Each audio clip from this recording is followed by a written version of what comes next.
पावन पुनीत पापों को मिटाने वाला, हरि दर्श कराने वाला। जय शांति गीत पावन पुनीत पापों को मिटाने वाला, हरि दर्श कराने वाला। जय शांति गीत पावन पुनीत पापों को मिटाने वाला, हरि दर्श दिखाने वाला। जय शांति गीत पावन पुनीत पापों को मिटाने वाला, हरि दर्श कराने वाला।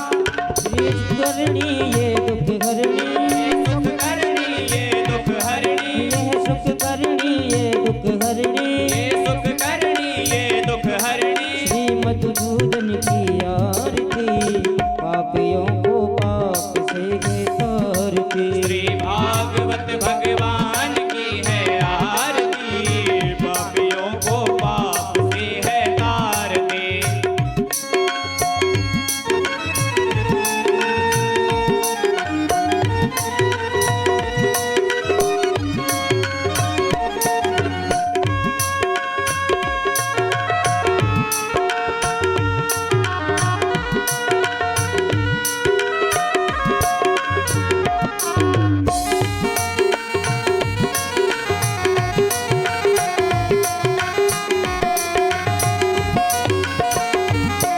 हे मधुर बोल जगपंथ खोल, सत्य मार्ग दिखाने वाला, बिगड़ी को बनाने वाला। ये मधुर बोल जगपंथ खोल, सन्मार्ग दिखाने वाला, बिगड़ी को बनाने वाला।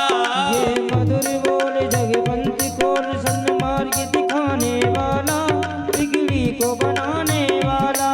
ये मधुर बोल जगपंथ खोल, सन्मार्ग दिखाने वाला, बिगड़ी को बनाने वाला। श्री राम यही घनश्याम यही, श्री राम यही घनश्याम यही, श्री राम यही घनश्याम यही। श्री राम यही घनश्याम यही। यह प्रभु महिमा की आरती, पापियों को पाप से है तारती। श्री भागवत भगवान की है आरती, पापियों को पाप से है तारती। कर्पूर गौरम कर्णावतारम, संसार सारम भुजगेन्द्रधार, सदा वसंतम हृदयारविंदे भवं भवानी चैतन्यम्। त्वमेव माता च पिता त्वमेव, त्वमेव बन्धो च सखा त्वमेव, त्वमेव विद्या द्रविणं त्वमेव, त्वमेव सर्वं मम देवि देव, त्वमेव सर्वं मम देवि देवं, त्वमेव सर्वं मम देव। मम देवि देव। ॐ आरार्तिक्यं समर्पयामि, जलेन शीतलीकरणं पुष्पै देवादिवन्दनं देव्यादिवन्दनम्, आरोग्यार्थे आत्माभिवन्दनं, हस्ते पुष्पाञ्जलिम् आदाय। ॐ यज्ञेन यज्ञमयजन्त देवास्तानि धर्माणि प्रथमान्यासन्न, ते हनाकं महिमानः सचन्त यत्र पूर्वे साध्याः सन्ति देवाः। हरिः ॐ एकदन्ताय विद्महे वक्रतुण्डाय धीमहि, तन्नो दन्ते प्रचोदयात्। हरिः ॐ नारायणाय विद्महे वासुदेवाय धीमहि, तन्नो विष्णु प्रचोदयात्। हरिः ॐ महालक्ष्मी च विद्महे विष्णुपत्न्यै च धीमहि, तन्नो लक्ष्मी प्रचोदयात्। हरिः ॐ नन्दनन्दनाय विद्महे यशोदानन्दनाय धीमहि, तन्नो श्रीकृष्णः प्रचोदयात्।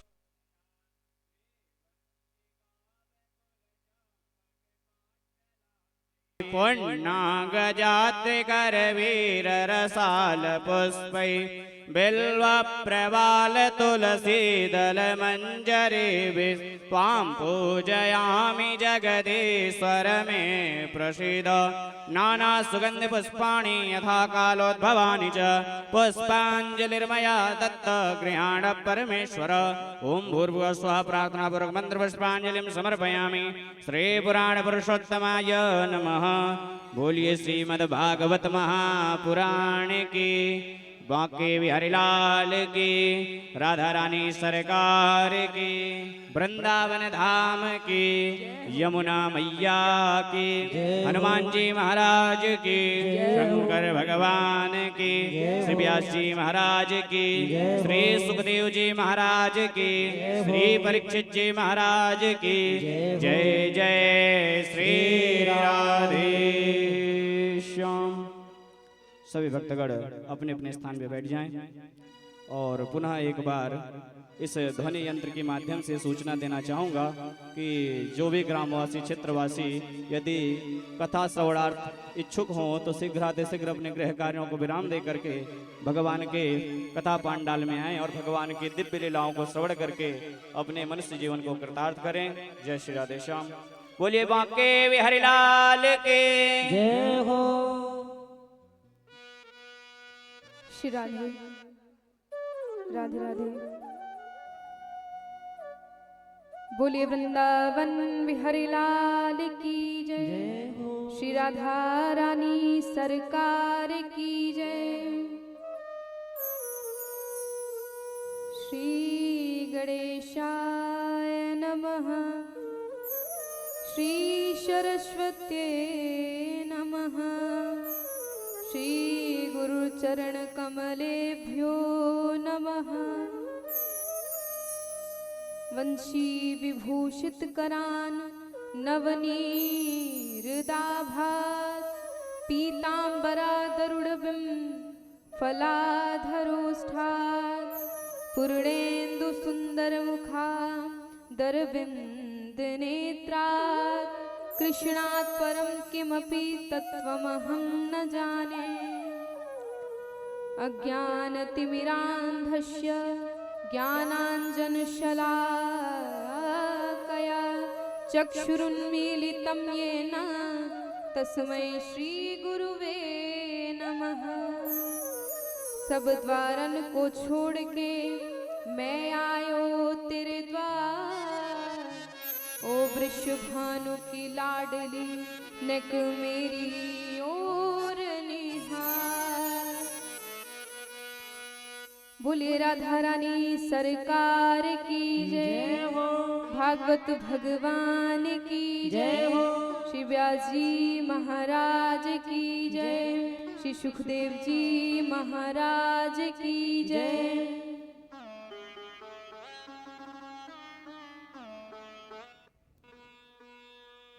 बड़ी कृपा है भगवान की कि आप सभी यहाँ पर कथा सुनने आते हैं। देखिए इतनी भी ठंड नहीं है लेकिन है, थोड़ी बहुत तो है ठंड। दोपहर में नहीं लगती लेकिन इस टाइम लगती है शाम को। पर आप सभी, मुझे ऐसा लगता है कि रात्रि में ज्यादा संख्या आती है। और आप लोगों में श्रद्धा भी वैसे तो है, बहुत है भगवान की कृपा से। कथा सुनने की श्रद्धा तो है, बाकी की पता नहीं। बाकी तो महाराज आप लोग तो वैसे तिलक करने भी नहीं उठते हो। ठाकुर जी आपको पता है वृंदावन हमें नहीं जाना पड़ रहा है आप लोगों को। कितनी बड़ी बात है कि वृंदावन नहीं जाना पड़ रहा है।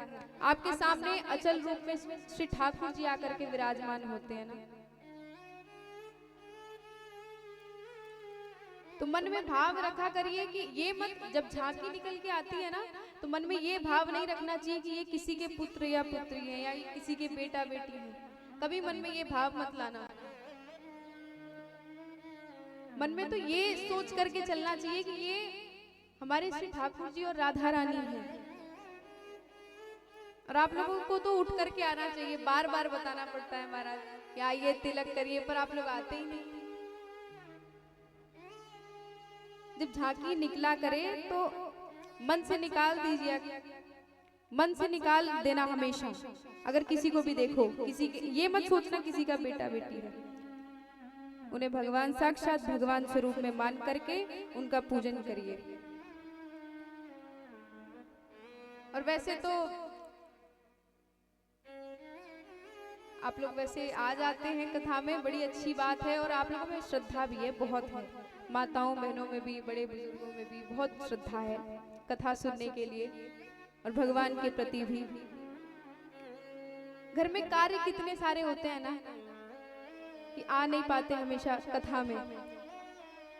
कोई ना कोई कार्य लगा रहता है, किसी को नौकरी का, किसी को घर का, किसी को बाहर का, लेकिन तब भी आप लोग कथा में आ रहे हैं तो ये बड़ी अच्छी बात है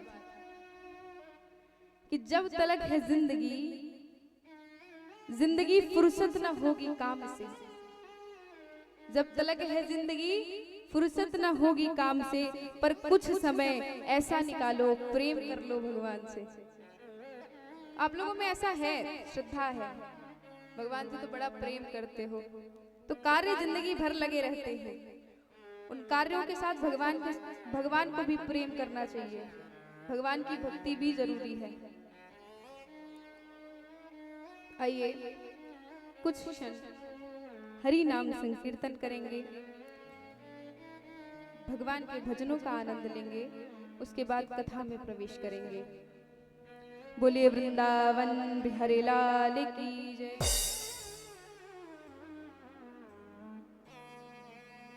कई जन्मों से बुला रही हूँ, कई जन्मों से बुला रही हूँ। देखिए भगवान से कहना पड़ेगा कि हम आपको बुला रहे हैं और आपको आना पड़ेगा। भगवान को ऐसे ही बुलाओगे एकदम शांत बैठ करके, तालियों की सेवा करते हुए क्या कहेंगे?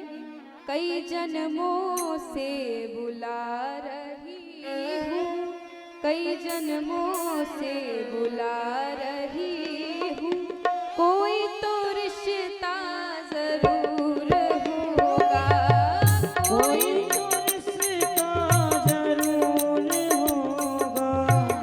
कई जन्मों से बुला रही हूँ, कई जन्मों से बुला रही हूँ।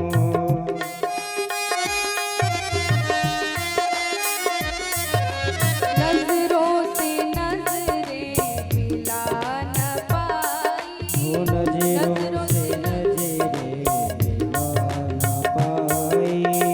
मेरी नजर का कसूर होगा, ओ मेरी नजर का कसूर होगा।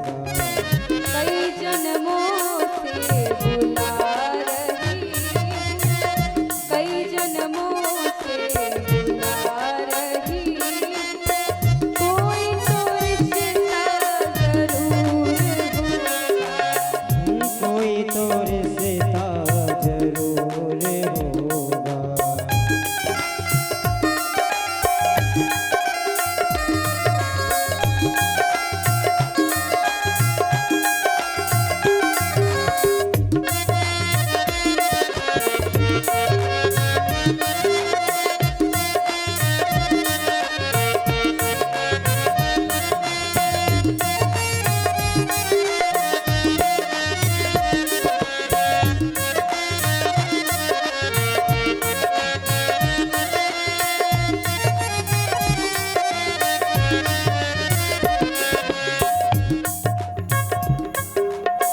तुम ही तो मेरे माता पिता हो, तुम ही तो मेरे माते पिता हो। तुम ही तो मेरे माता पिता हो, तुम ही तो मेरे माते पिता हो। तुम ही तो मेरे बंधु सखा हो, तुम ही तो मेरे बंधु सखा हो। कितने नाते तुम संग जोड़े, इसने लागे तुम संग जोड़े। कोई तो नाता जरूर होगा,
तुम ही तो मेरी ही आत्मा हो, तुम ही तो मेरे परमात्मा हो, तुम ही तो मेरे परमात्मा हो, तुम ही तो मेरे परमात्मा हो।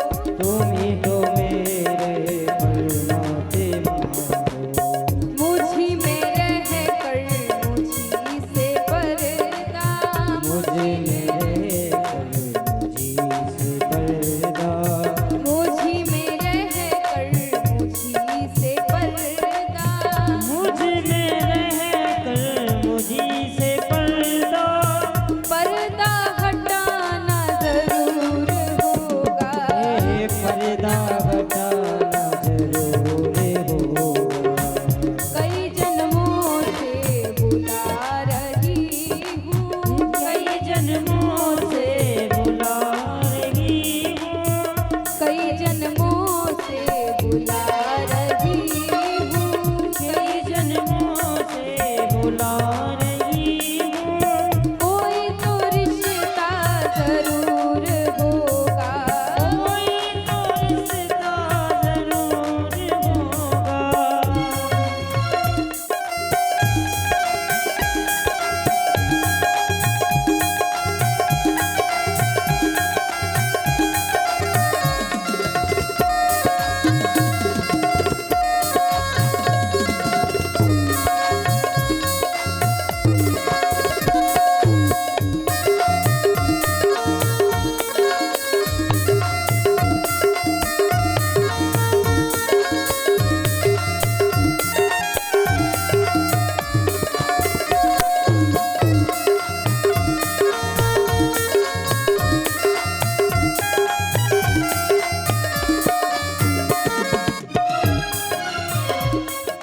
आँखों में बस गई तस्वीर तेरी, आँखों में बस गई तस्वीर तेरी, आँखों में बस गई तस्वीर तेरी, आँखों में बस गई तस्वीर तेरी।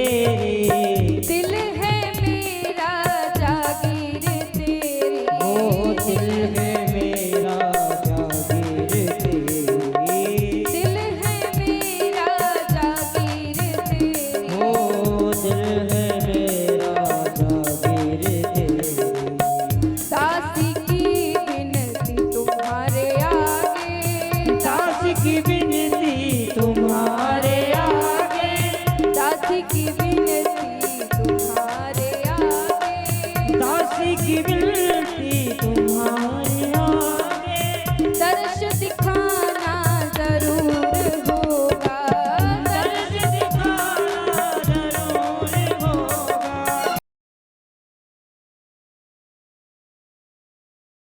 कई जन्मों से बुला रही हूँ, कोई तो रिश्ता जरूर होगा, कोई तो रिश्ता जरूर होगा।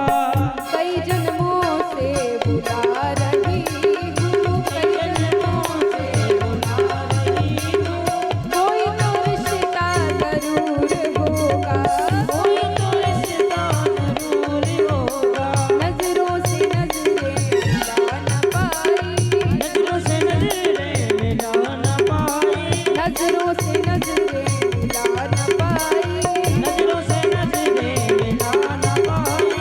मेरी नजर का कसूर होगा, मेरी नजर का कसूर होगा, मेरी नजर का कसूर होगा, मेरी नजर का कसूर होगा।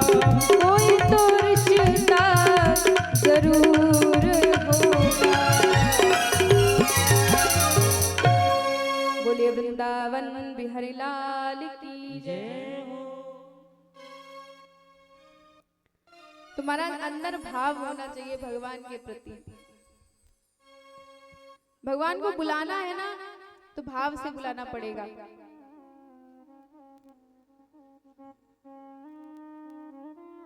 क्योंकि बिना भाव रीझे नहीं नटवर नंद किशोर। भगवान को ये नहीं दिखता कि आप उनके लिए 56 भोग चढ़ा रहे हैं, कितनी दक्षिणा चढ़ा रहे हैं। भगवान को ये नहीं दिखता, भगवान को सिर्फ ये दिखता है कि आपके अंदर भाव कितना है। भगवान आपके यहाँ धन नहीं देखेंगे कि आप धनवान हैं तो भगवान आपके पास आए या आपको मिल जाए, नहीं, भगवान भाव देखते हैं। अपने अंदर भाव लाओ भगवान के प्रति।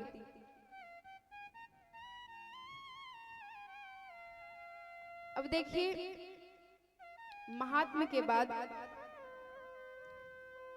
यहां पर कथा का पहला मंगलाचरण। अच्छा, मंगलाचरण किसे कहते हैं? जिसके आचरण शुद्ध हो उसी की मंगलाचरण की जाती है। हमारा और आपका तो आचरण शुद्ध है नहीं। अगर कर भी लें, देखिए, अगर कर भी लें आचरण शुद्ध तो कहीं ना कहीं चूक हो ही जाती है। देह में अगर बाहरी कोई मक्खी, दो प्रकार की मक्खी होती हैं, दो प्रकार के मच्छर, अगर बाहर से अगर कोई मच्छर काट ले तो उसका इलाज हो सकता है, लेकिन अगर अंदर का मच्छर काट ले तो भैया उसका इलाज नहीं है। अंदर का मच्छर कैसा है? अंदर का मच्छर ऐसा है कि अगर किसी के प्रति ईर्ष्या हो जाए, किसी के प्रति द्वेष भावना आ जाए, जलन आ जाए, महाराज उसके पास तो धन है, मेरे पास क्यों नहीं है, द्वेष आ जाए कि उससे बदला लेना है, उसने मुझे बीच सभा में बेइज्जत किया था, तो वो होती है अंदर की मक्खी, अंदर का मच्छर होता है। अगर वो नहीं काटना चाहिए, उससे बच के रहो। किसी के प्रति द्वेष नहीं, जलन की भावना मत रखो कभी। हमेशा अपने आचरण शुद्ध रखो।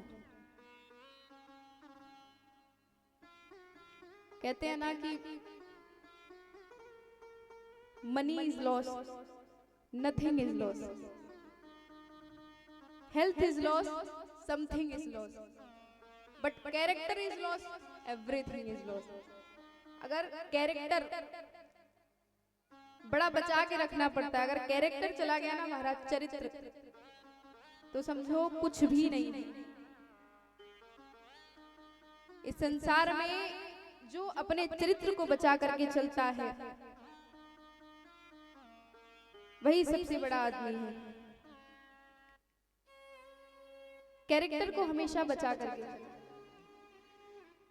आपके रंग से फर्क नहीं पड़ता कि आप काले हैं, गोरे हैं, सांवले हैं, आपके रंग से कभी फर्क नहीं पड़ता, लेकिन आपके आचरण कैसे हैं, आपका चरित्र कैसा है, उससे सबको फर्क पड़ता है। तो अपने आचरण शुद्ध रखिए, अपना चरित्र शुद्ध रखिए, हमेशा अपने चरित्र को बचा करके रखिए, कहीं दाग ना लगे। अब देखिए, आचरण की बात आई गई है तो एक बार राम भगवान और सीता मैया में आचरण को लेकर थोड़ी बहस हो गई।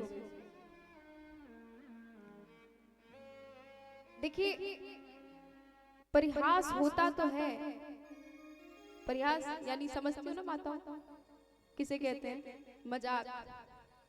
मजाक देखिए होता तो है, लेकिन भगवान में तो मर्यादित होता है। लेकिन संसारी व्यक्ति में एक माता थी, यानी अपने पति से थोड़ा सा मजाक कर लिया उन्होंने। एक बार पतिदेव रोज आते थे, काम से थक करके और सो जाते थे। जब सुबह उठते तो थके थकान, महाराज पत्नी आती थी कप में चाय लेके, बेड टी जिसे बोलते हैं, बेड टी लेकर के आती थी और रोज पति को देती थी कि अजी लीजिए और पी लीजिए, बेड टी लाई है। अगले दिन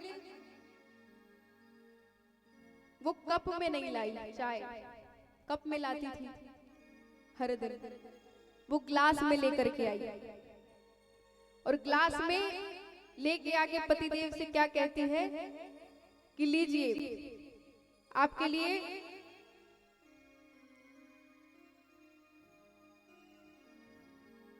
दूध लाई। बोले अरे रोज तो कप में देती हो और आज ग्लास में क्या है? बोले दूध है। बोले क्यों? बोले आज नाग पंचमी है। बोले नाग पंचमी? तो देखिए महाराज बोलते नाग पंचमी है तो नाग को जाकर के दूध पिलाओ ना, हमें क्यों पिला रही हो? बोले आपको इसलिए पिला रही क्योंकि आप किसी नाग से कम हैं। आप किसी नाग से कम है क्या बताइए? रोज नाग की तरह डसते हैं महाराज। अगर मेरे से कोई भूल हो जाए तब देखो आपका रूप, जैसे नाग डसता है ना उस प्रकार से आप डसते हैं। तो ये तो मर्यादित नहीं है। लेकिन देखिए राम भगवान में और सीता मैया में कैसी मर्यादित परिहास होता है। सीता मैया आज राम भगवान और सीता मैया बैठे हैं। माँ जननी राम भगवान के वाम भाग में बैठे हैं। दोनों लोग बड़े प्यारे लग रहे हैं।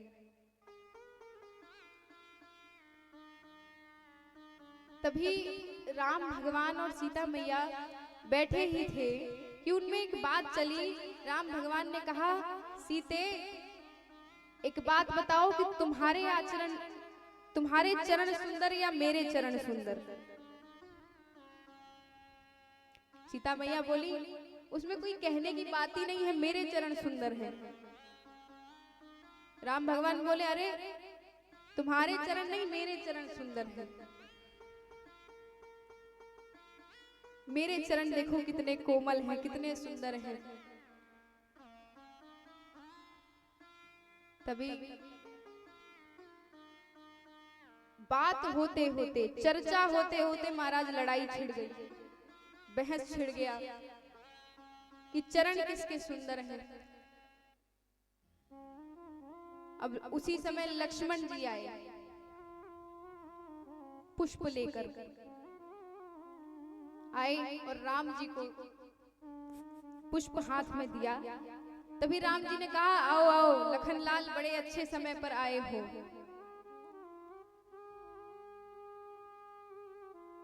वे लखनलाल एक तुम्हें बात, इस चीज का जजमेंट करो कि किसके चरण सुंदर हैं। ये बताओ हमें किसके चरण सुंदर हैं, सही सही बताना। महाराज देखिए लखनलाल तो तुरंत पीछे हट गए। बोले भैया हमें इस चीज में मत घसीटो। अगर हम आपके चरण सुंदर बोलेंगे तो भाभी को बुरा लगेगा और भाभी के चरण सुंदर बोले तो आपको बुरा लगेगा। तो भैया हमें तो दूर रखो। दूर हट गए। आपको पता है अगर जजमेंट किया जाएगा तो जो जज करने वाला होता है ना, वो एक पक्ष से तो बुरा बनता ही है। एक पक्ष को चुनेगा, दूसरा जो विपक्षी रहेगा वो नाराज हो जाएगा, और अगर इधर चुनेगा तो वो दूसरा नाराज हो जाएगा। एक पार्टी को तो नाराज होना ही नहीं। तो इसीलिए लखनलाल बोले भैया हमें मत फंसाओ, इस चीज से हमें तो दूर ही रखो, हम जजमेंट नहीं कर सकते। पीछे हट गए। राम जी में और सीता मैया में बहस छिड़ गई। नहीं बताना ही पड़ेगा, ये हमारा आज्ञा है, राम जी ने कहा लखनलाल से। अच्छा लक्ष्मण जी आए और आ करके बोले भैया भाभी के चरण से ज्यादा आपके चरण। तो राम जी बोले देखे सीते, देखा तुमने, हमने कहा था मेरे चरण कोमल है, मेरे चरण सुंदर है तुमसे ज्यादा। देखो लखनलाल ने भी बोल दिया। लक्ष्मण जी बोले अरे भैया इतना खुश मत हो, अभी हमने ये थोड़ी बोला है कि भाभी के चरण से ज्यादा आपके चरण सुंदर है। हमने तो बस अभी बोला ही नहीं है कि सुंदर है, हमने तो आधी बात बोली है अभी। तभी फिर बोले कि भैया के चरण से ज्यादा भाभी के चरण। इतने पे सीता मैया बोली कि देखा राम जी, देखा प्रभु, हमने आपसे कहा था कि मेरे चरण, हमारे चरण आपसे ज्यादा सुंदर हैं, आपसे ज्यादा कोमल हैं। लखनलाल बोले भाभी आप भी ज्यादा खुश मत हो, हमने अभी सुंदर नहीं बोला है।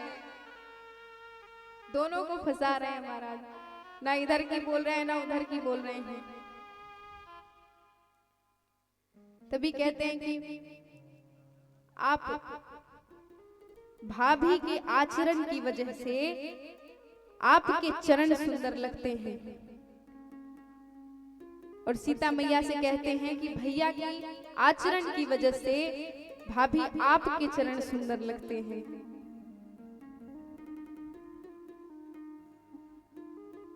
तो ये है, तो आचरण हमेशा बचा करके रखना चाहिए। तो आचरण किसके शुद्ध है, हमसे कोई ना कोई गलतियां बनी जाती हैं हमेशा, कितना भी आचरण शुद्ध रखें कोई ना कोई गलती बन जाती है। तो हमारे आचरण तो शुद्ध हो नहीं सकते, तो किसके हैं, तो वो है प्रभु के। इसलिए प्रभु का मंगलाचरण किया जाता है।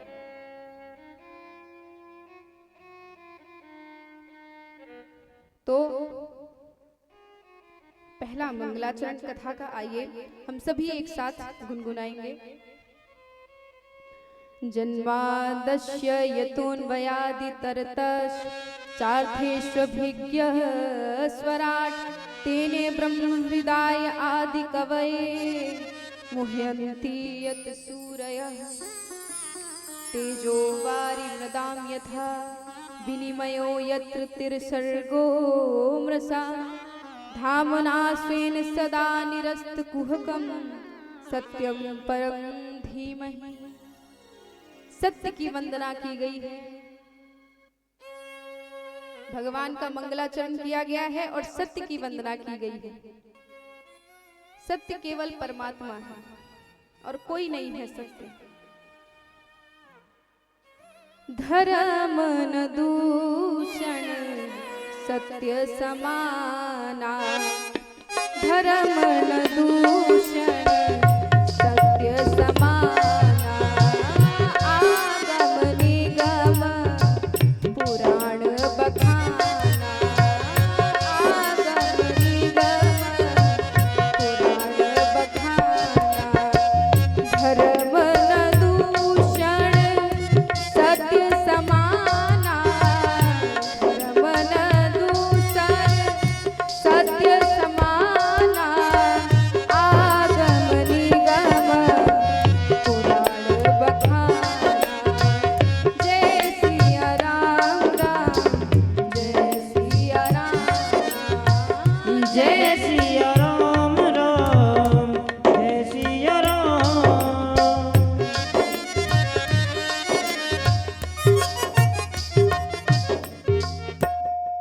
तो देखिए यहाँ पे सत्य की वंदना की गई है। भगवान ही सत्य हैं, उनके अलावा कोई सत्य नहीं है, सभी असत्य हैं।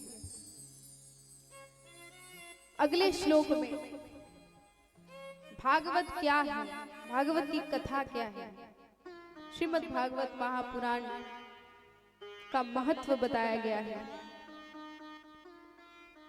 निगम कल्पतरोर गर्लितम फलम सुख मुखादमृत दव्य संयुतम पिबत भागवतम रसमालयम मुहुर्हो रसिका भुवि भावुका। निगम कल्पतरोर गर्लितम,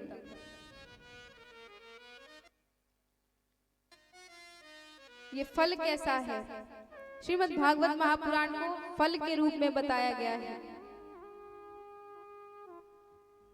अच्छा, कोई फल होता है अगर उसमें गुठली है तो या तो उस फल को काट के खाओ, छील के खाओ, बहुत सारे प्रकार होते हैं खाने के। लेकिन ये फल ऐसा है कि ना इसे छीला जाता है ना इसे काटा जाता है, ये एकदम पका हुआ है, इसमें रस ही रस है। तो रस को क्या किया जाता है, पिया जाता है।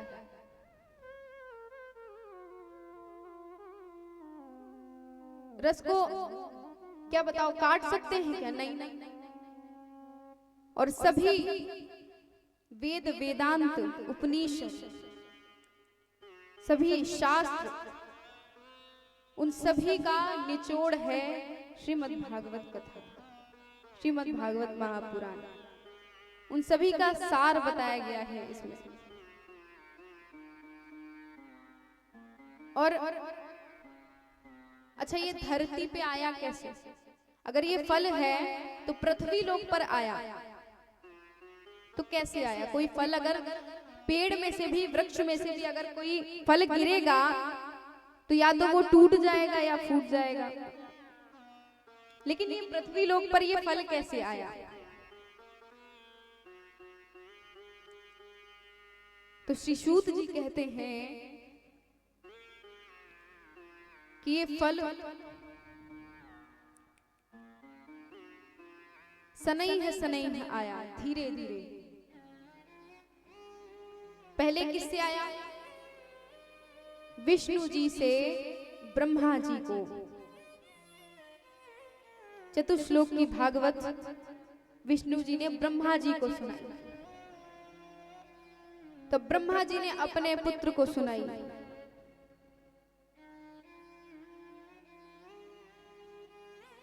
नारद जी को, और नारद जी ने श्री व्यास जी को सुनाई। तब व्यास जी ने अपने पुत्र को सुनाया। धीरे धीरे सनई करके ये भागवत का फल रूपी भागवत धीरे धीरे सनई करके पृथ्वी लोक पर आया। अच्छा, ये फल कैसा है खाने में? ना तो ये खट्टा है ना तीखा है, तो मीठा कैसे है? क्योंकि शुक मुखाद, इसमें तोते ने अपनी चोंच लगा दी है, यानी श्री सुखदेव जी। शुक मुखाद, शुक का मुंह लग गया है फल में। अच्छा बताइए, कोई तोता अगर किसी फल में अपना मुख लगा दे या उस फल को जूठा कर दे, तो वो फल अगर भले ही खट्टा हो लेकिन मीठा हो जाता है ना। तो श्री सुखदेव जी जो हैं, उन्होंने इस कथा को सुनाया है परीक्षित जी को।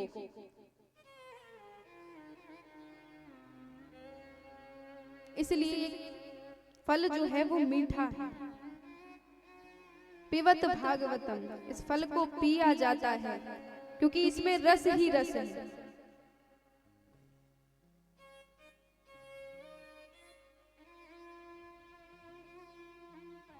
अमृत मृत द्रव्य संयुतम।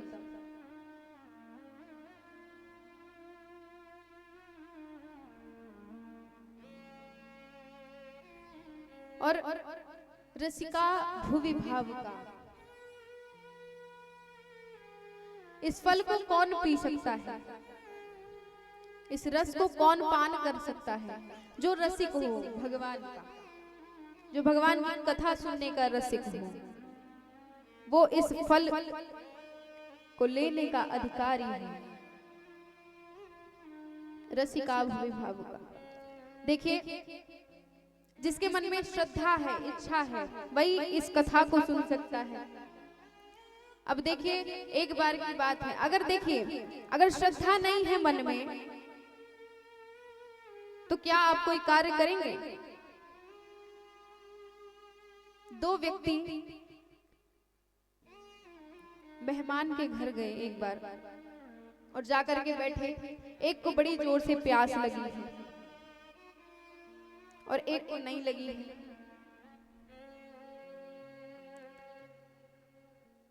मेहमान आए और उन्होंने जिसके घर पे वो दोनों व्यक्ति गए थे, वो घर में से कोई व्यक्ति आया और उन दोनों लोगों को एक एक गिलास में पानी दिया, जल। तो एक व्यक्ति जिसे प्यास लगी थी उसने से तुरंत पी लिया, पर जो दूसरा व्यक्ति था पहले वो गिलास उठा रहा है। तो बोले, महाराज गिलास क्यों उठा रहे हैं? बोले, कुछ नहीं, हम ये देख रहे हैं कि ये मजा हुआ है अच्छे से या नहीं। तो बोले अच्छा, नहीं अच्छे से माज करके लाए हैं, कोई दिक्कत नहीं है। तो फिर उसे घिस रहा है, पानी में अंदर झांक रहा है। बोले कौन सा पानी है, आरओ का या तो फिर सीधे टोटी से ही भर लाए? बोले आरओ का है महाराज, पी लीजिए अब।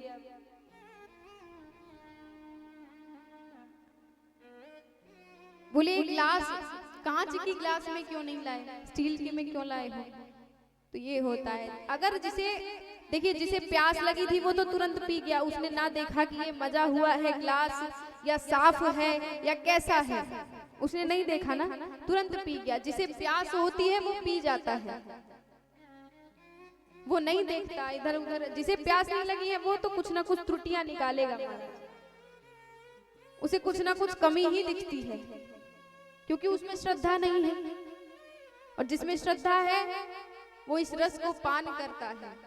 भगवान के प्रति जिसके अंदर श्रद्धा है, भगवान की कथाएं सुनता है, भगवान की लीला सुनता है, भगवान की चर्चाएं करता है।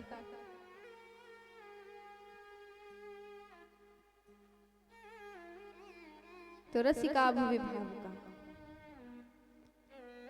रसिक जन पान कर सकते हैं कथा का।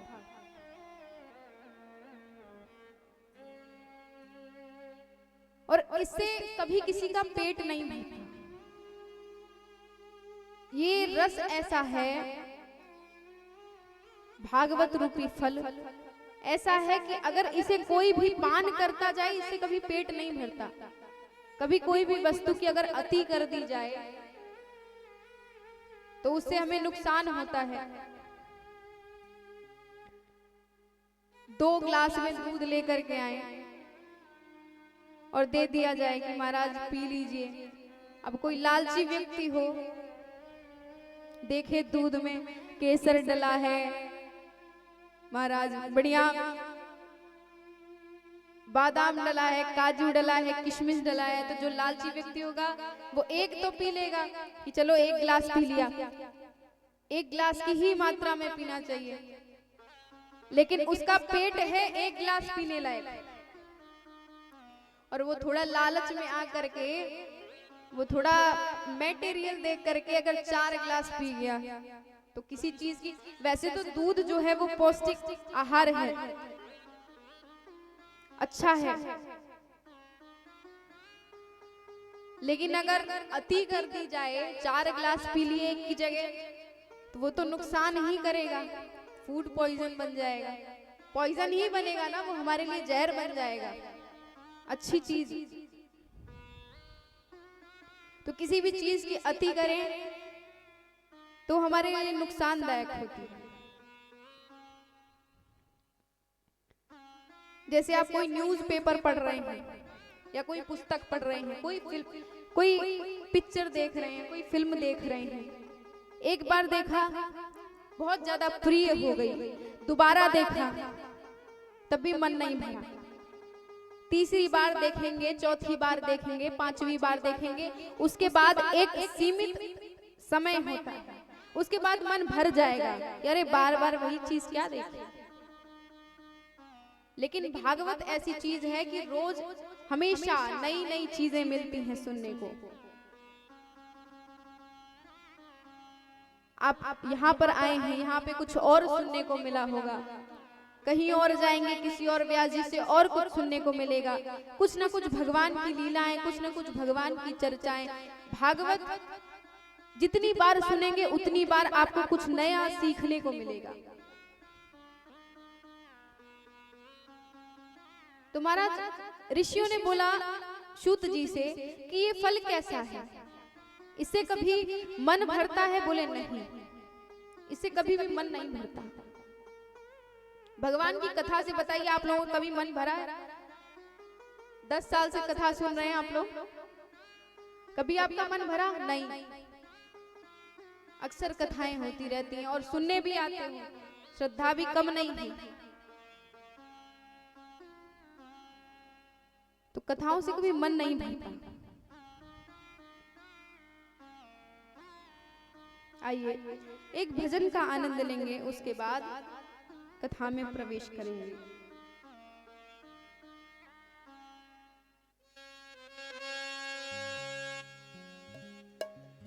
मेरे कान्हा तेरा मुस्कुराना, मेरे कान्हा मेरे लाला तेरा मुस्कुराना भूल जाने के काबिल नहीं है।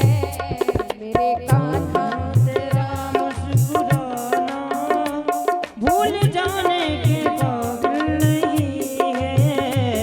मेरे कान्हा तेरा मुस्कुराना भूल जाने के काबिल नहीं है। मेरे कान्हा मेरे कान्हा तेरा मुस्कुराना भूल जाने के काबिल नहीं है।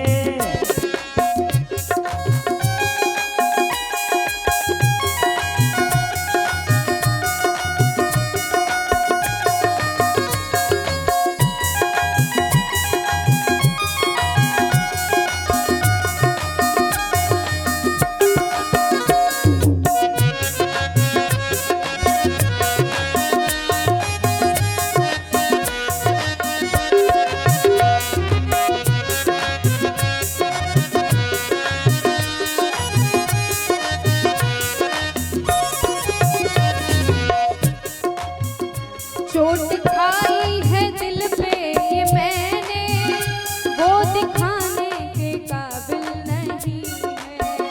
चोट खाई है दिल पे जो मैंने वो दिखाने के काबिल नहीं है। चोट खाई है दिल पे ये मैंने, वो दिखाने के काबिल नहीं है। चोट खाई है जो दिल पे मेरे वो दिखाने के काबिल नहीं है। मेरे कान्हा जय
नजरों से तुमने बिलाई होश आने के काबिल नहीं है। होश आने के काबिल नहीं है। मेरे कान्हा जीवो मेरे कान्हा तेरा मुस्कुराना भूल जाने के काबिल नहीं है। मेरे काना तेरा मुस्कुराना भूल जाने के काबिल नहीं है। मेरे काना तेरा मुस्कुराना भूल जाने के काबिल नहीं है। भूल जाने के काबिल नहीं है। भूल जाने के काबिल नहीं है। वो भूल जाने के काबिल नहीं है। बोलिए वृंदावन बिहारी लाल की जय। जय हो श्री राधा रानी सरकार की जय। आगे श्री सूत जी से शनकादि ऋषि सभी जो संत जन थे 6 प्रश्न किए। सभी संतों ने 6 प्रश्न किए श्री सूत जी से। पहला प्रश्न किया मानव का परम धर्म क्या है, और दूसरा प्रश्न किया कि हम किसकी पूजा करें। कोई कहता है गणेश जी की पूजा करें, तो कोई कहता है कि शिव जी की पूजा करें, देवों के देव महादेव हैं। कोई कहता है कि कृष्ण जी की पूजा करें, पर पूजा किसकी करें। तीसरा प्रश्न किया कि भगवान अनंत हैं, हरि अनंत हरि कथा अनंता, लेकिन भगवान के मुख्य अवतार कौन से हैं, कितने अवतार हैं भगवान के। कोई कहता है 10 अवतार हैं, कोई कहता है 20 हैं, कोई 24 कहता है, पर कितने अवतार हैं। चौथा प्रश्न किया कि हमारे सनातन धर्म में इतने वेद उपनिषद शास्त्र हैं, लेकिन हमारा जीवन बड़ा छोटा सा है, तो हम इन सभी को कैसे पढ़ पाएंगे, कैसे इन सभी का फल प्राप्त कर पाएंगे, इनका जो सार है कहाँ है, इन सभी का हमें फल कैसे प्राप्त होगा। पांचवा प्रश्न किया कि भगवान तो इशारे में ही सारा काम कर सकते हैं, भगवान इशारा करते हैं सारा काम हो जाता है, तो उन्हें अवतार क्यों लेना पड़ा, धरती लोक पर क्यों आना पड़ा। वो चाहते तो इशारे में ही रावण और कंस को मार सकते थे, परंतु उन्होंने अवतार क्यों लिया। और छठा प्रश्न है कि भगवान जब इस धराधाम को छोड़ करके गए तो धर्म कम शरणम गता, धर्म कहां किसकी शरण में गया। छठा प्रश्न।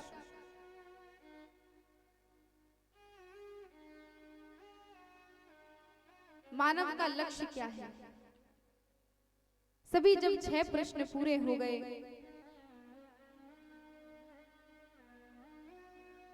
तब श्री सूत जी ने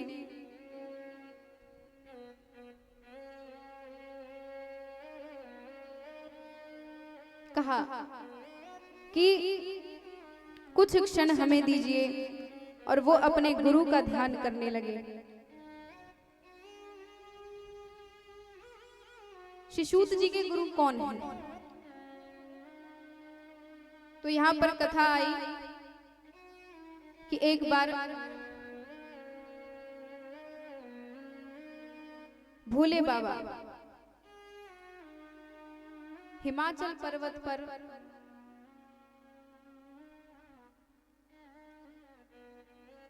ध्यान में बैठे हुए थे। आंख बंद करके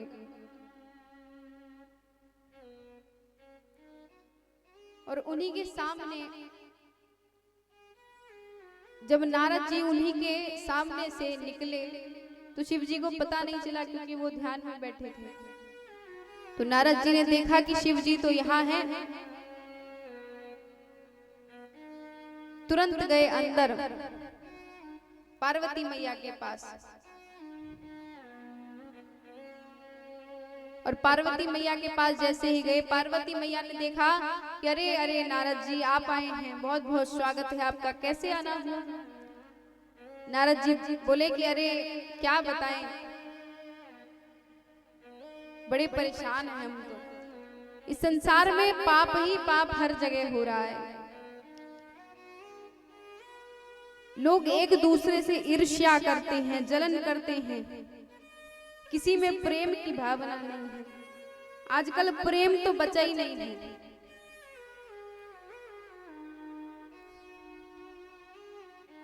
प्रेम नहीं बचा है।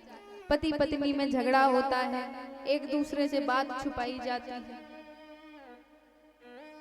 भाई भाई आपस में लड़ रहे हैं, करें क्या? बोले पति पत्नी में विवाद होता है। पार्वती मैया इसी बात पे बोली कि अरे बाबा नारद जी तुम कैसी बात कर रहे हो?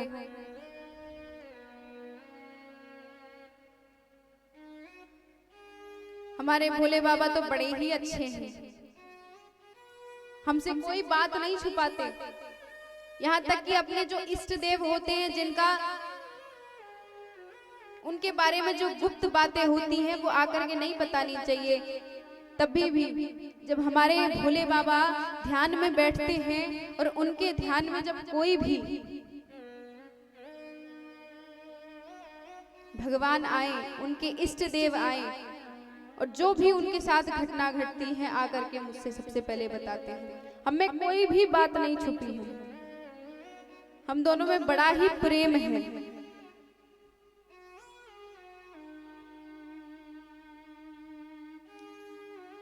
तो नारद जी बोले अच्छा ये बताइए, प्रेम तो चलो ठीक है हमने मान ली आपकी बात, पर ये बताइए कि जो शिव जी ने, भोले बाबा ने जो अपने गले में मुंडों की माला पहनी है वो किसकी है?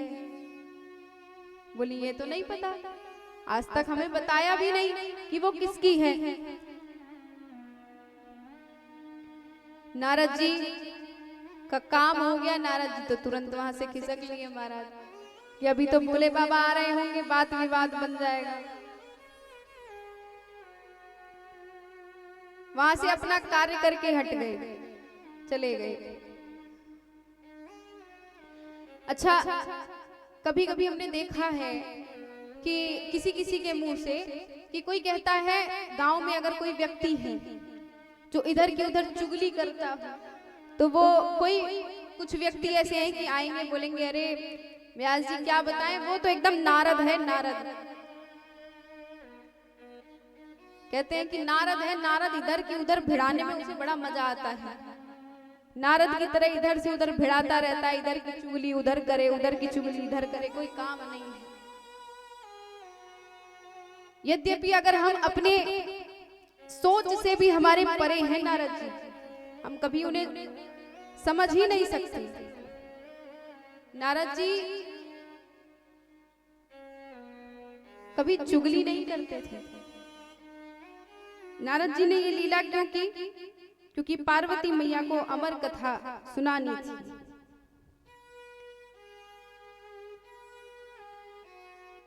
तभी पार्वती मैया जैसे ही भोले बाबा गए पार्वती मैया के पास, महाराज पार्वती मैया तो एकदम कोप भवन में बैठी है। पहले की माताएं ना कोप भवन में बैठती थी, जब रुष्ट हो जाती थी, किसी बात से नाराज हो जाती थी, तो उनके लिए जब नाराज हो तो जाकर के कहाँ बैठेंगी, तो उनके लिए एक कक्ष बनाया जाता था जिसे कहते थे कोप भवन। उसमें जाकर के माताएं बैठती थी, सारे आभूषण उतार के। अच्छा, माताओं की एक और बात है कि आंसू जो है ना उनकी आंखों पर ही धरा रहता है हमेशा। कि अगर अनुमति हो तो आ जाऊं। आंसू भी सोचता होगा, वो हमेशा बैठा ही रहता है आंखों में। बोले बच्चा पास हो गया अच्छे नंबर से, बच्चा अच्छे नंबर से पास हुआ तब भी रो रही है, आंखों से आंसू आ रहे हैं। बोले कैसे आंसू? तो बोले बच्चा अच्छे नंबर से पास हो गया, खुशी के आंसू। आंसू भी कई प्रकार के होते हैं। कुछ घर में घटना घट जाए, कोई बात बन जाए, कोई बात विवाद हो जाए, तब भी रोएंगी। बोले अब क्यों रो रहे हैं? दुख के आंसू। पति से नाराज होंगी तो कहेंगी नाराजगी के आंसू। अलग अलग तो महाराज आंसू होते हैं, आंखों में ही धरे रहते हैं कि अनुमति हो तो आ जाऊं। ये है।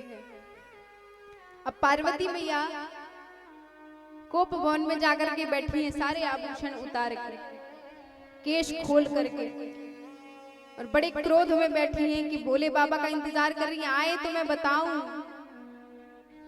कि अभी तक बताया नहीं है इन्होंने कि गले में ये मुंडों की माला किसकी पहनी है। महाराज शिव जी आए, उन्होंने नारद जी को तो देख लिया था, डरते डरते आए। और पार्वती मैया के पास आए तो रोज पार्वती मैया क्या करती थी, शिव जी के आने के बाद भोले बाबा के उन्हें पानी देती थी, जल पान करवाती थी, भोजन देती थी। आज कुछ पूछ ही नहीं रही है, गुस्सा है क्योंकि बोले बाबा आए। बोले देवी क्या हुआ? बोले कुछ नहीं। बोले ये बताओ यहाँ पे नारद जी का आगमन हुआ था क्या? बोले हाँ न आए तो थे नारद जी, ने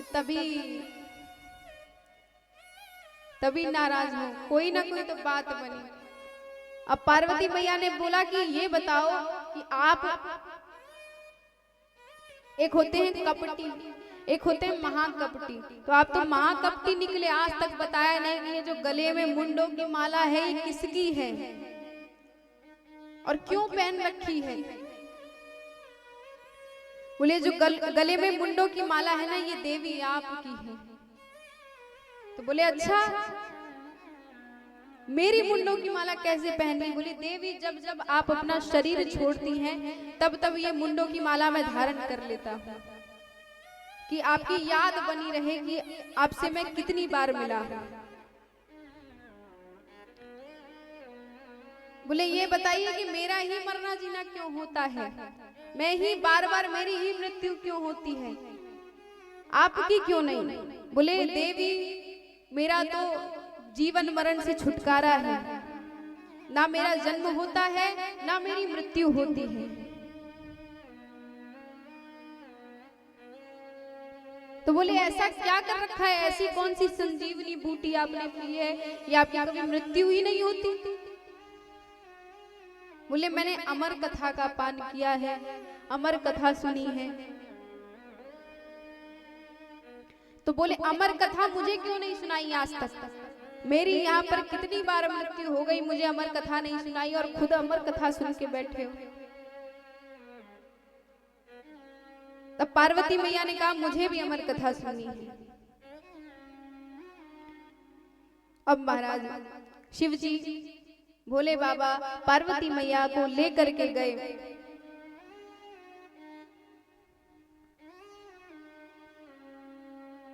गुफा में, और वहां पर व्यास मंच बना लिया, कथा श्रवण कराने लग गए। जैसे ही मंचासीन हुए उन्होंने अपनी डमरू बजाई, तो जितने भी पशु पक्षी थे सभी भाग गए डमरू की आवाज से। लेकिन वहां पर पेड़ के पीछे एक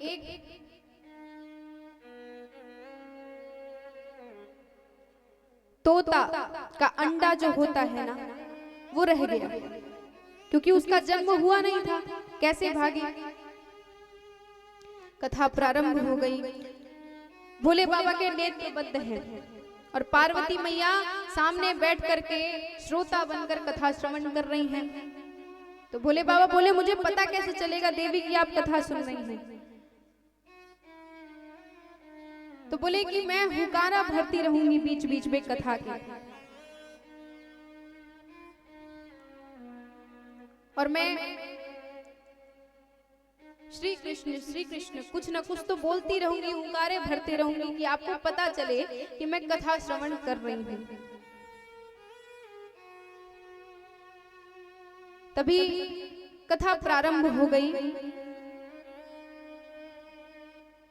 और जैसे ही कथा प्रारंभ हुई, कथा के बीच में वो अंडा जो है वो फूट गया और उसमें से एक तोता बाहर आया, तोता का बच्चा शुक बाहर आया और बीच में ही पार्वती मैया को निद्रा आ गई। देखिए कथा में बैठो तो ऐसे नींद आए ना आए घर पे, लेकिन कथा में बड़ी जल्दी नींद आती है महाराज। एक मैया थी, उनसे पूछा कि ये बताइए, उन्होंने कहा व्यास जी से कि व्यास जी आप इतनी मीठी कथा करते हैं कि घर पे मैं इतनी थकी रहती हूँ, मुझे नींद नहीं आती तब भी, लेकिन पांडाल में जैसे ही आते हैं तो 4 घंटे की नींद ऐसी लगती है कि पता ही नहीं चलता। बड़ी मीठी कथा करते हो। अगर जिसे नींद की प्रॉब्लम हो ना कि नींद नहीं आती हो, वो कथा में आ जाए, गारंटी है कि महाराज उसकी नींद उसे आ जाएगी। और नींद की जो प्रॉब्लम है, जो मेडिसिन लेने से भी नहीं जाएगा ये प्रॉब्लम, तो वो कथा में आने से हट जाएगा। लेकिन नहीं, ऐसा नहीं करना चाहिए। अगर कथा पांडाल में आओ तो निद्रा त्याग किया हो, यहाँ पर एकदम एकाग्र होकर कथा सुनना चाहिए। अच्छा, कथा के कुछ नियम भी होते हैं।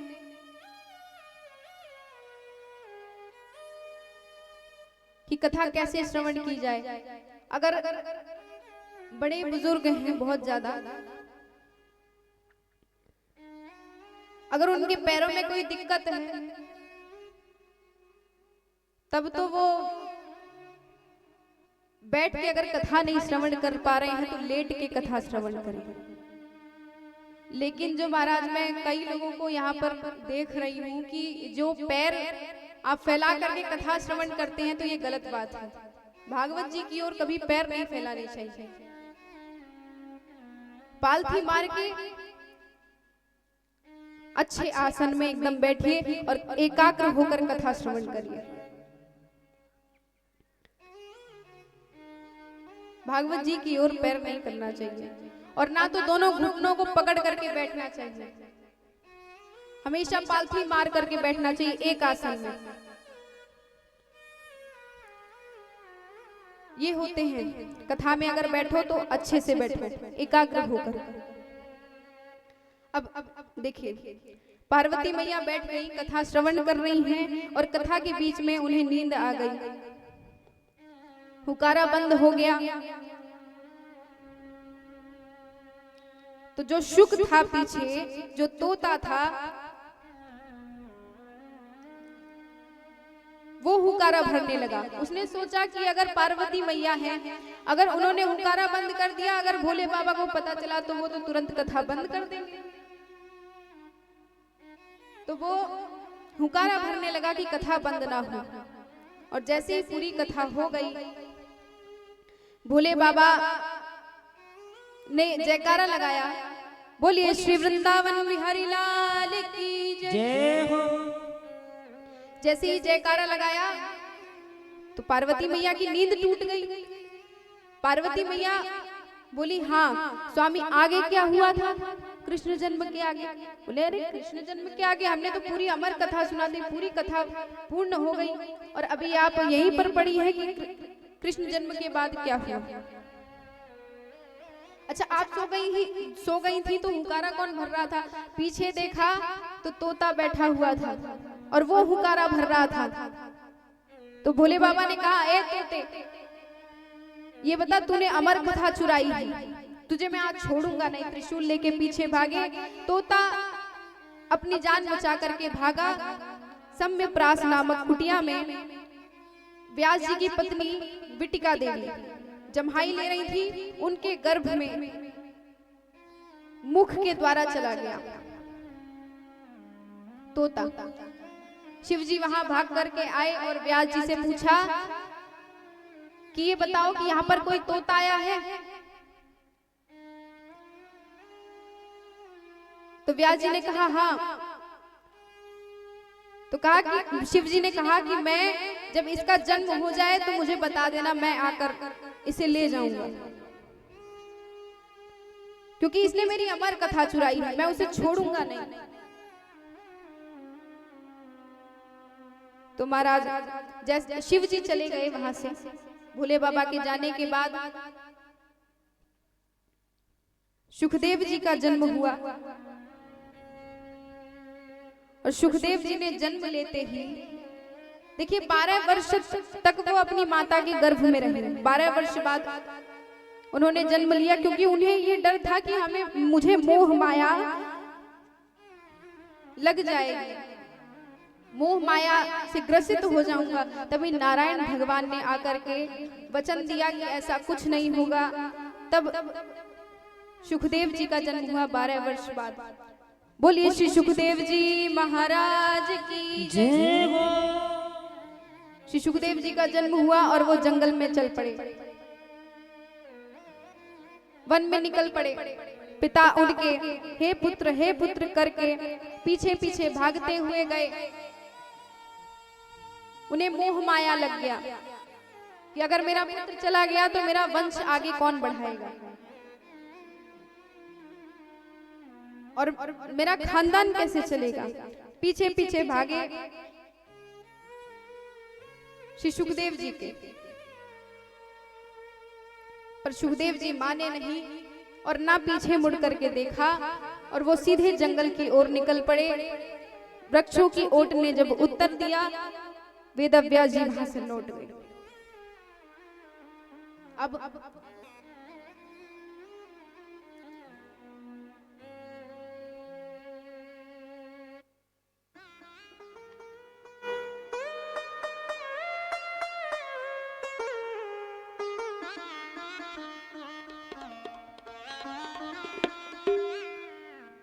अब आगे जब श्री सुखदेव जी चले गए, श्री सूत जी कथा सुना रहे हैं।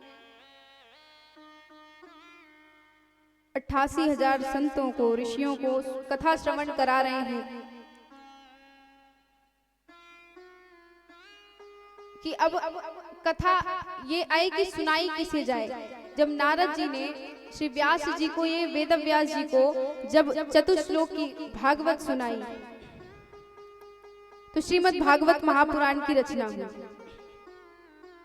तो बात आई कि अब सुनाई किसे जाए, क्योंकि उन्होंने देखा कि ऐसा कोई पवित्र बालक संत कोई है कथा का जो अधिकारी हो। तो उन्हें ध्यान में आया कि श्री सुखदेव जी, पर श्री सुखदेव जी तो ध्यान में मग्न है, उनसे तो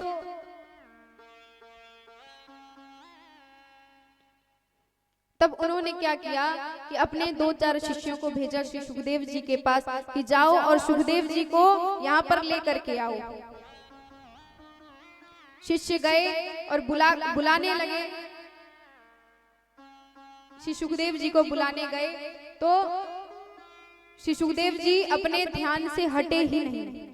सुखदेव जी ध्यान से बाहर ही नहीं आए, कुछ उन्होंने उत्तर ही नहीं दिया। फिर शिष्य भाग करके गए, बोले गुरुदेव वो तो आने को तैयार ही नहीं है, उन्होंने तो हमारी तरफ नेत्र खोल के देखे भी नहीं। तब वेद व्यास जी ने अपने शिष्यों को 2-4 श्लोक रटाए और कहा कि जा करके उनके कानों में डाल देना, श्लोक सुना देना, हो सकता है उनका जो समाधि है वो टूट जाए। तो श्लोक क्या है? वरहा पीड़म नटवर वपु कर्णयो कर्णिकारम बिभ्रदवास कनकी कपिशं वैजयन्तीं चमालां रन्ध्रान् वेणोरधर सुधय पूरयन् गोपवृन्दै वृन्दारण्यं स्वपदरमणं प्राविशद् गीतकीर्ति। वरहापीडम नटवर बपू, नट के समान भगवान है। इसमें श्री कृष्ण जी की पूरा श्रृंगार जो है बताया गया है। भगवान कैसे हैं, नट के समान नृत्य करते हैं, कानों में कुंडल डाले, पीतांबरी पहने, बड़े प्यारे लगते हैं, अधरों पर मुस्कान। फिर दूसरा श्लोक है, अहो वकीयम स्तन कालकूटम जिघांसय पायदप्य साध्वी लेभे गतिं धात्र्युचितां ततोन्यं कं वा दयालुं शरणं व्रजेम। अहो वकीयम, पूतना के बारे में, श्लोक के बारे में बताया गया कि पूतना गई थी भगवान को मारने के लिए। भगवान ने अपने दोनों नेत्र बंद कर लिए। इसी प्रकार भगवान की चर्चा शिष्यों ने जाकर के की। सुखदेव जी का ध्यान टूटा और श्री सुखदेव जी दौड़े भागे कथा श्रवण करने आ गए वेदव्यास जी के पास। बोले वृंदावन बिहारी लाल की जय, श्री राधा रानी सरकार की जय।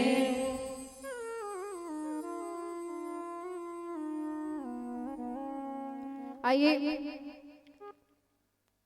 राधा रानी का एक भाव है, उसे सुनेंगे। उसके बाद समय के अनुसार कथा संक्षेप करके कल की कथा श्रवण करेंगे।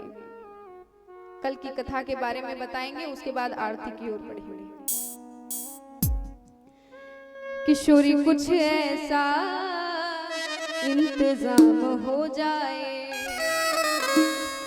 किशोरी कुछ ऐसा इंतजाम हो जाए, किशोरी कुछ ऐसा इंतजाम हो जाए, जुबा पे राधा राधा राधा नाम हो जाए, जुबा पे राधा राधा राधा नाम हो जाए, किशोरी कुछ ऐसा इंतजाम हो जाए, किशोरी कुछ ऐसा इंतजाम हो जाए।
देती हो श्री राधे। उनको अपने चरणों में जगा देती हो श्री राधे। उनको अपने चरणों में जगा देती हो श्री राधे। तुम्हारे चरणों में मेरा मुकाम हो जाए। तुम्हारे चरणों में मेरा मुकाम हो जाए। किशोरी कुछ ऐसा इंतजाम हो जाए। किशोरी कुछ ऐसा इंतजाम हो जाए। सुबह पे राधा राधा राधा नाम हो जाए। सुबह में राधा राधा राधा नाम हो जाए। किशोरी कुछ ऐसा इंतजाम हो जाए। किशोरी कुछ ऐसा इंतजाम हो जाए। किशोरी कुछ ऐसा इंतजाम हो जाए। किशोरी कुछ ऐसा इंतजाम हो जाए। किशोरी कुछ ऐसा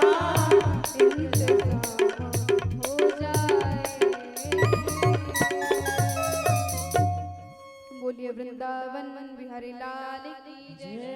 अब देखिए केवल 5 मिनट का समय लेंगे, संक्षेप में पूरी कथा चलेगी। अब यहाँ आई महाभारत की कथा। महाभारत की कथा में बताया गया है कि दुर्योधन का जो मित्र है अश्वत्थामा, दुर्योधन बड़ा ही चिढ़ता था पांडवों से, तो उसने अपने मित्र को बुलाया अश्वत्थामा को और अपने मित्र से कहा कि जाओ और पांडवों का सिर काट करके लाओ। अश्वत्थामा ने कहा बिल्कुल। उसने अपने मित्र की बात मान करके गया और पांडवों को उसने देखा नहीं था, पांडवों को समझ करके उसने पांडव के जो पुत्र 5 थे, 5 पुत्रों का सिर काट करके और पोटली में बांध करके दुर्योधन के सामने ले आया। दुर्योधन ने देखा, उसने कहा, बड़ा खुश हुआ कि इतना प्रयास के बाद भी पांडवों को कोई मार नहीं पाया, लेकिन आज कैसे अश्वत्थामा ने एक कार्य कर दिखाया जो किसी ने नहीं किया आज तक।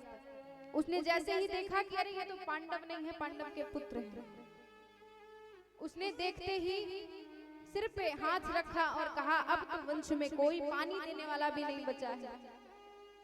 तभी उसकी मृत्यु हो गई, क्योंकि उसे एक क्षण को, एक पल को खुशी मिली थी, उसके बाद तुरंत ही शोक में आ गया। उसे श्राप था कि वो तुरंत एक क्षण में अगर खुश होकर के और शोक में आएगा, उसे तुरंत खुशी और दुखी एक साथ मिलेगी, तो उसकी मृत्यु तभी होगी, वरना दुर्योधन को कोई मार नहीं सकता था।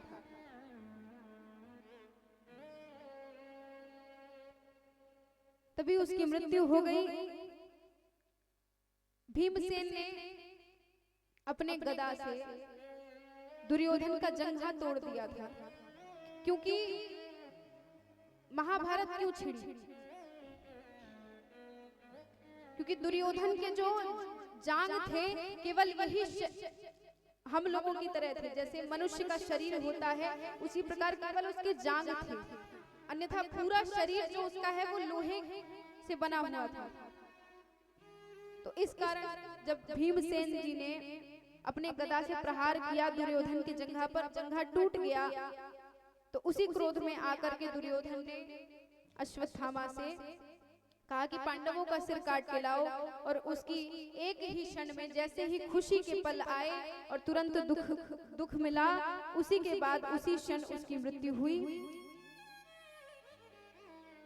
अब अश्वत्थामा, जब अर्जुन को ये बात पता चली, द्रौपदी जी रोने लगी, तो अर्जुन को जैसे ही पता चला, अर्जुन ने कहा देवी तुम चिंता मत करो, मैं उस अश्वत्थामा का सिर काटकर तुम्हारे पास लाऊंगा। द्रौपदी मैया बोली ऐसा कुछ नहीं करना, ऐसा करने की कोई जरूरत नहीं है, क्योंकि वो ब्राह्मण है और ब्राह्मण को कभी मारना नहीं चाहिए, कभी कष्ट नहीं पहुंचाना चाहिए। तभी वहां पर अर्जुन फंस गए कि एक बालक के हत्यारे को भी नहीं छोड़ना चाहिए, और एक ब्राह्मण को मारना भी नहीं चाहिए, ब्राह्मण की हत्या भी नहीं करनी चाहिए। तो कृष्ण भगवान की तरफ देखे, कृष्ण भगवान ने संकेत दिया कि ना तो अश्वत्थामा को मारो और ना तो छोड़ो। तभी अर्जुन गए और अश्वत्थामा का बाल पकड़ करके बीच सभा में द्रौपदी के चरणों में ला करके पटक दिया।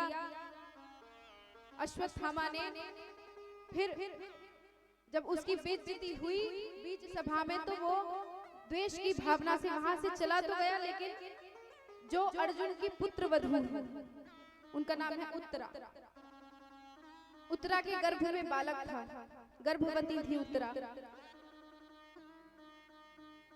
और उत्तरा पे उसने ब्रह्मास्त्र छोड़ दिया। उसका गर्भ नष्ट करने के लिए कि कोई भी वंश में ना बचे।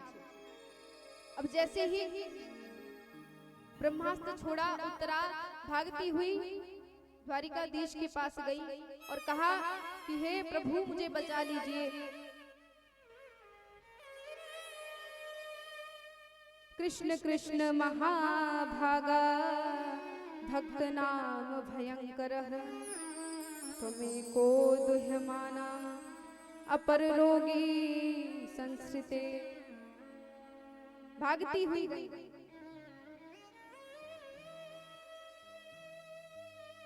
और कहा हे प्रभु मुझे बचा लीजिए।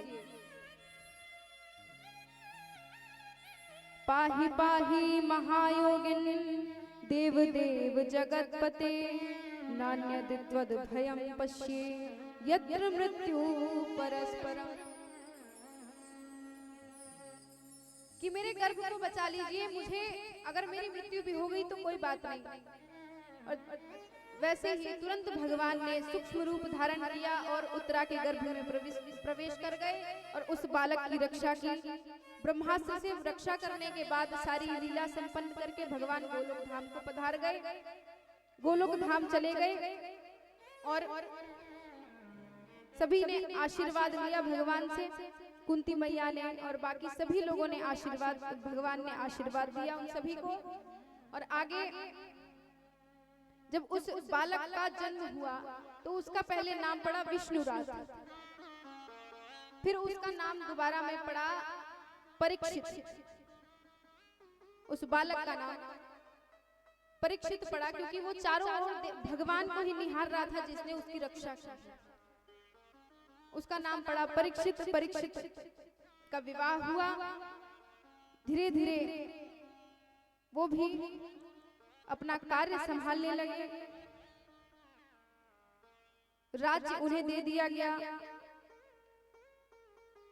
अब जब राज्य संभालने लगे, एक बार जंगल में गए शिकार खेलने, तभी उन्होंने देखा कि एक बैल वहां पर बैठा है और उसके पास एक गौ माता बैठी है। गौ माता के नेत्रों में अश्रु हैं और बैल के तीनों जो पांव हैं वो कटे हुए हैं।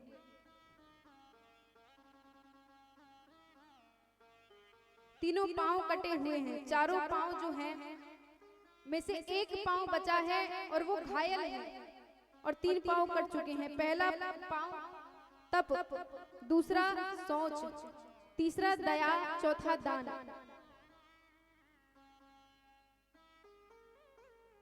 और एक पांव घायल है। जैसे ही परीक्षित जी ने देखा कि मेरे राज्य में कोई दुखी ना हो, वहां गए और वहां पर देखा कि एक व्यक्ति, एक मनुष्य उस पांव को भी काटने जा रहा है। तो परीक्षित जी ने तुरंत अपनी तलवार निकाली और प्रहार करने को जैसे ही अपना हाथ उठाया,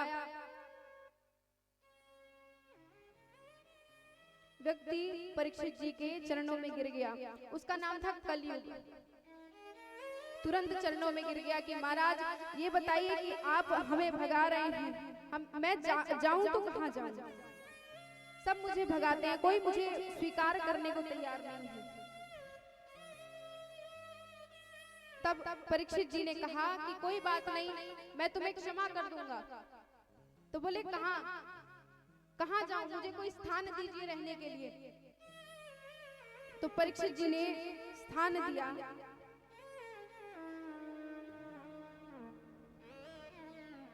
कहा 4 स्थान दिए परीक्षित जी ने।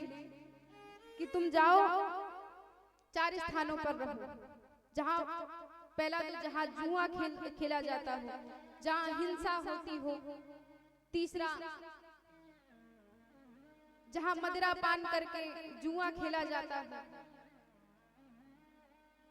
चौथा जहाँ पराई स्त्री या पराये पुरुष से कोई संबंध हो, वहां पर तुम जाओ। तो बोले ये तो 4 ही जगह हैं, वो भी कोई अच्छे जगह नहीं है, कोई अच्छा स्थान दीजिए रहने के लिए। तो परीक्षित जी ने कहा कि स्वर्ण में जाओ, तुम्हें स्थान देता हूं। स्वर्ण में स्थान हो गया। अच्छा, एक और बात की, स्वर्ण जो है वो कृष्ण भगवान का स्वरूप है, लेकिन कृष्ण भगवान का स्वरूप तो है। आगे कथा में सुनेंगे कि परीक्षित जी जो हैं उन्होंने 5 स्थान दिए और वहां से चले गए। और जैसे ही गए अपने दादा परदादा का की जो बक्सी रखी थी उसे खोला और उसमें बहुत सारा खजाना रखा था, उसमें से मुकुट निकाल करके अपने सिर पे धारण कर लिया। और देखिए, भगवान जो कृष्ण भगवान है उनका स्वरूप है स्वर्ण, पर स्वर्ण में कलयुग का वास कैसे हो सकता है? तो इसमें बताया गया है कि जो गलत तरीके से कमाया हुआ धन रहता है उसमें कलयुग का वास होगा। तो गलत तरीके से अगर कोई चोरी का स्वर्ण हो या किसी की चोरी कर ली गई हो, कहीं मिल गया हो, तो उसमें कलयुग का वास होगा। लेकिन जो मेहनत से कमाया गया धन है, जो मेहनत से कमाया गया धन संपत्ति है, उसमें कलयुग का वास नहीं है। तो ऐसे स्वर्ण में भगवान का वास होता है। अब आगे परीक्षित जी मुकुट पहन करके, जो 2 नंबर का मुकुट था उसे 2 नंबर तरीके से कमाया गया था, गलत तरीके से। अब वो मुकुट धारण करके निकल पड़े जंगल में। उन्हें बड़ी जोर की प्यास लगी। वहां पर एक कुटिया देखी, कुटिया में श्रमिक मुनि बैठे हुए थे। परीक्षित जी को बड़ी जोर से प्यास लगी। उन्होंने कई बार आवाज दिया, श्रमिक मुनि ने सुना नहीं, और उन्होंने कई बार आवाज दी कि मुझे प्यास लगी है। तो जब नहीं सुने तो परीक्षित जी को क्रोध आ गया और उन्होंने जो एक मरा हुआ सर्प पड़ा था उस सर्प को उठा करके श्रमिक मुनि के गले में पहना दिया और वहां से चले गए। जब घर गए, मुकुट उतारा तो उन्हें ध्यान आया कि मैंने तो बड़ा गलत किया है। लेकिन तब तक श्रमिक मुनि के पुत्र जो है श्रृंगी ऋषि, उन्होंने परीक्षित जी को श्राप दे दिया कि जो जिसने मेरे पिता के साथ ऐसा किया है उसकी 7 दिन में मृत्यु हो जाएगी और 7वें दिन उसे तक्षक सर्प आकर के डस लेगा। परीक्षित जी को श्राप लग गया। जैसे ही परीक्षित जी अपने कक्ष में पहुंचे, उन्होंने मुकुट उतारा। उन्हें ध्यान आया कि मैंने बहुत गलत कार्य किया है, मुझे ऐसा नहीं करना चाहिए था। लेकिन उन्हें श्राप का भी पता चला। वो सब कुछ त्याग करके अपना राज्य अपने पुत्रों को दे करके वहां से निकल पड़े और जाकर के वन में बैठ गए, ऋषियों के बीच में। तो वहां पर श्री सुखदेव जी का आगमन होता है। बोलिए श्री सुखदेव जी महाराज की जय।